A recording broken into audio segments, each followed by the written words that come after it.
Assalamu alaikum wa rahmatullahi wa barakatuhu. Welcome to my YouTube channel, A True Advisor.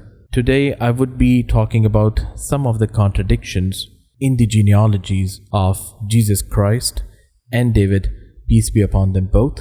We Muslims believe that the true scripture was revealed to the Prophet Jesus Christ, peace be upon him, and also Prophet Moses, peace be upon him as well. But the Bible we have today, which is claimed to be the word of God by the Jews and Christians, we believe that they are not in its original form. So I would be discussing about the genealogies of Jesus and David, peace be upon them both, in the Old Testament and the New Testament as well. So let's start with it.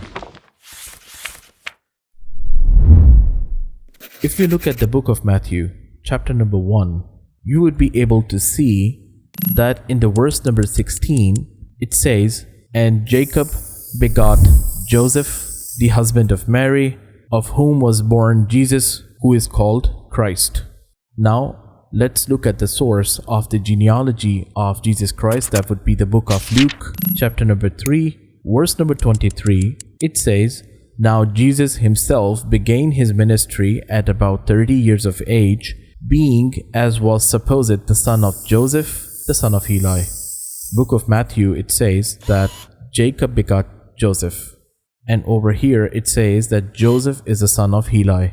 So who is the father of Joseph? Is it Jacob or is it Heli? That is actually the first contradiction. So I would be also mentioning some of the claims which is made by the Christian scholars and some of the Christians whom I have met, and we would be checking those claims as well. The first claim they make is that both of these genealogies, they are true in their own sense, because they say that the genealogy which is mentioned in the book of Matthew, that would be actually the royal paternal lineage through the line of David for Jesus Christ, peace be upon him. And they say that the genealogy mentioned in the book of Luke, that is actually the lineage of Jesus Christ through his mother, that is the Virgin Mary, and that's why we see that both of these genealogies are different. So let's check this claim which is made by the Christians. If we look at the Koine Greek text of genealogy mentioned in the book of Luke, chapter number 3, in the verse number 23, it says that the word which is mentioned over here, that is actually Uos. And in the whole genealogy, this is the only word which mentions the relationship between any two people. Uos in Koine Greek, it can mean two things. The first one is the son, and the other one is the descendant. So if anyone says that the Uos over here, it can mean the son-in-law, then it means that we have to go by this definition for all of the other people. So it says that Jesus began about 30 years old, being son-in-law as was supposed of Joseph. That is actually another contradiction in this definition. And if we go to the end in verse number 38, it says Seth is a son-in-law of Adam, and Adam is a son-in-law of God. So now God, does he have a son-in-law? So this definition does not make any sense. Then the Christian scholars, or the Christians whom I have met, they told me that only for Joseph son-in-law is used, and for all of the other people it actually shows that they are descendants. So I say, okay, let's check this claim. So if you are telling me that this is the case, then in that case Joseph is the son-in-law of Heli. So if Heli is the father-in-law of Joseph, and Heli is the name of the father of Virgin Mary, but Christians, they claim that the name of the father of Virgin Mary is Joachim. So who is the father of Virgin Mary? Is it Heli or is it Joachim? So it results in another contradiction. This claim which is made by the Christians that the genealogy mentioned in the book of Matthew is the paternal lineage, and the book of Luke, it has maternal lineage. There is another contradiction, and that contradiction would be that if you look at the number of generations between David and Jesus Christ, so there are 42 different names in the book of Luke, and at the same time, if you look at the book of Matthew, then there are 27 names from David to Jesus Christ. So there is a difference of about 15 generations. The Christian scholars, they do say that as the average life expectancy was 35 years at that time, so that's why there would be a difference of 15 times 35. That would be 525 years. How is that even possible that the maternal lineage and the paternal lineage has a difference of 525 years? So this is another contradiction. Now I would be transitioning towards the Old Testament and the genealogy of David at the same time. So if we look at the genealogies mentioned in the book of Matthew and in the book of Luke, we would be able to see that in the book of Matthew, chapter number 1, verse number 17, it says that so all the generations from Abraham to David are 14 generations. From David until the captivity in Babylon are 14 generations, and from the captivity in Babylon until the Christ are 14 generations. Let's look at the genealogy in the book of Luke from Abraham to David. If you read the book of Luke, chapter number 3, New King James Version, let's look at the verse number 33. It says, the son of Amminadab, the son of Ram, the son of Hezron, the son of Perez.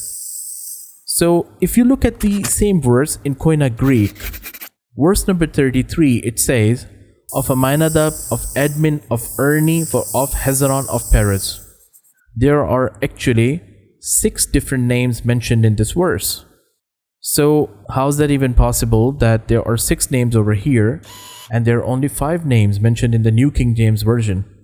So if you look at the details of these 2 persons, of Admin and Erni, Admin, it says, Ram, son of Hezron and father of Amminadab, Hebrew origin Aram, and Israelite.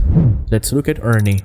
Same person, Ram, son of Hezron and father of Amminadab, Hebrew origin Aram, and Israelite. So who is the father of Amminadab? Is it Admin? Is it Erni? Or asking a specific question, who is Ram? Is it Admin or is it Erni? And this is actually a very, very surprising contradiction.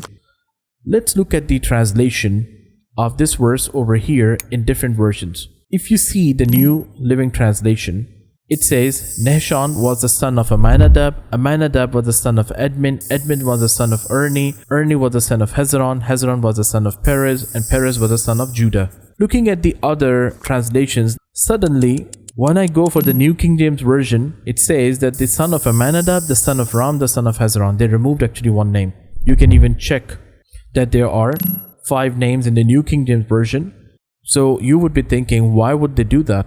Because the reason is, as I mentioned before, in the book of Matthew, verse number 17, it says that there is supposedly 14 different generations from Abraham to David. So they had to remove one of the names. If they don't, then there are 15 names mentioned in the book of Luke genealogy. So that's why they removed one of the names, and that's why this resulted in another contradiction. If we compare the genealogies again from the book of Matthew and book of Luke for the other second part, you can see that there are 2 names, Shealtiel and Zerubbabel. Suddenly, the genealogies converge over here. So how is that even possible? Because Jeconiah is the father of Shealtiel, or Neri is the father of Shealtiel. And who is the son of Zerubbabel? Is it Abiud or is it Rahisa? So this is another contradiction over here, that why are they converging to these 2 names in the middle? If we look at the genealogy from the Old Testament, you can see that the genealogy of David is mentioned in the book of Ruth, chapter number 4, and also in the book of 1 Chronicles, chapter number 2, and many other places as well. If we see the genealogy of David mentioned in the Old Testament, let's compare that to book of Matthew. You would be surprised that the 4 names, Ahaziah, Joash, Amaziah, and Joachim, they have been omitted from the book of Matthew. And you know the reason why. If they do not remove these names, they would not be able to make this claim which is mentioned in the book of Matthew chapter number 1 verse number 17. So all the generations from Abraham to David are 14 generations. That is not true, because Abraham to David, if we look at the book of Luke, then in that case there are 15 names. So this is a contradiction. From David until the captivity in Babylon are 14 generations. Not true again. And from the captivity in Babylon until the Christ are 14 generations. Again, that is actually a big contradiction, because even if we look at the book of Matthew, we would be able to see that the total number of persons who are mentioned in the genealogy of Matthew, those are actually 41 names, not 42. Remember, 14 plus 14 plus 14, that would be 42 names. But there are only 41 names mentioned from Abraham to Jesus Christ. Peace be upon them both. So this is something which is a contradiction again. So that's why this claim which is made in the book of Matthew, that is actually wrong. And that's why they even removed the names from the genealogy mentioned in the Old Testament. So may Allah help us in all of our affairs in seeking the truth. May Allah give us hidayah. Inshallah, in the future, I would be making some more videos regarding the contradictions in Bible. Assalamu alaikum wa rahmatullahi wa barakatuhu.